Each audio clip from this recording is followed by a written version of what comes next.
So moving on, if we wanted to search a binary tree for a certain node, here's the pseudocode for that. The tree search function takes two parameters. One is the node to start searching from. Now that could be the root node of the tree, or it could be any other node really. Because if you think about it, every node is the root node of a small subtree. And then the key is just what exactly, the number that you're looking for in this case. So let's walk through that. So let's say I was looking for 33. So key is 33, and then X is going to be the node there containing 45. So X is not equal to null, and the key is not equal to X.key, because key is 33 and X.key is 45.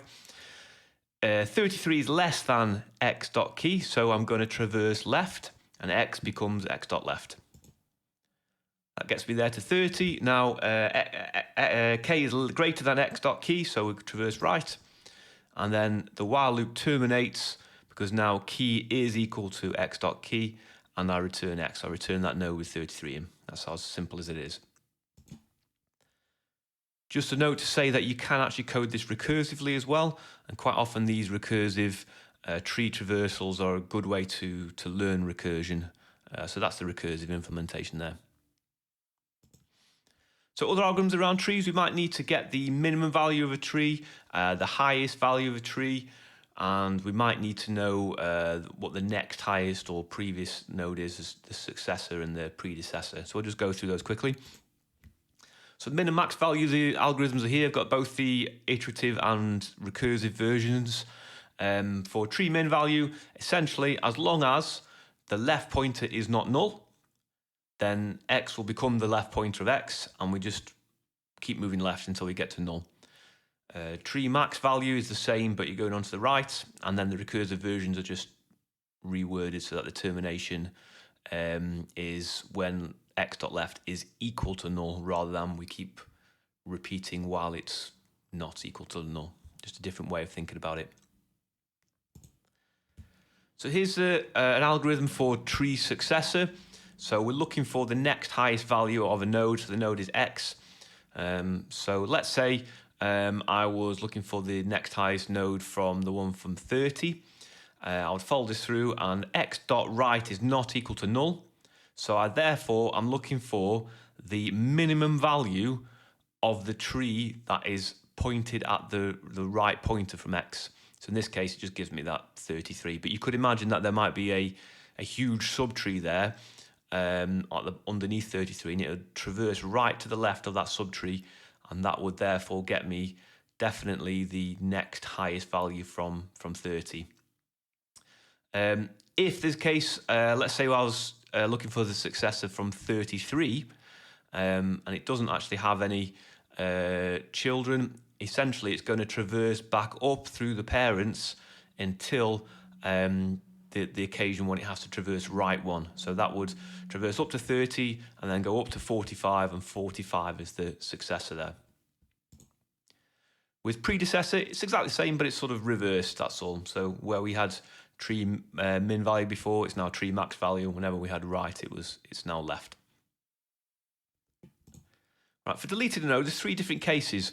So first of all, if the node that we want to delete is a leaf node, that's pretty easy. You just remove the node. If the node has one child, replace the node with the child. So here, 33 is going to get replaced by 34.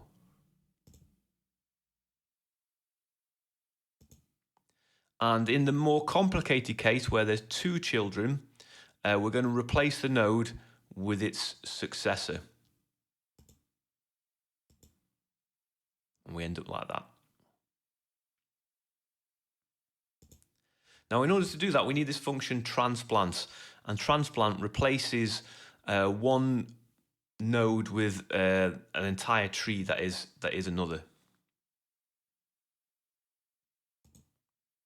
So here's the delete function in total, and you can see the different cases there. So if there's no left child, then essentially you transplant the node that you want to delete with its right child. If there's no right child, then you transplant the node you want to delete with its left child. And this handles the case when there's the two children. So we'll go through a couple of examples. So this one here, I want to remove 22. So z.left here is equal to null. It doesn't have any children at all. So I'll just replace it with its right child. And its right child is also null. So essentially, I'm deleting it by replacing it with a null value. This case here, there's no right value, so I'm going to replace the node 30 here with the left child, which is 22. And this case here, this is the more complex one, and we've got the two children, and so therefore we're going to go down that the pathway there of replacing it with the successor. Now, time complexities of these operations, you might be forgiven for having a look at this and thinking that this is a divide and conquer style algorithm, similar to merge sort, for instance, where we're splitting the problem in half every time.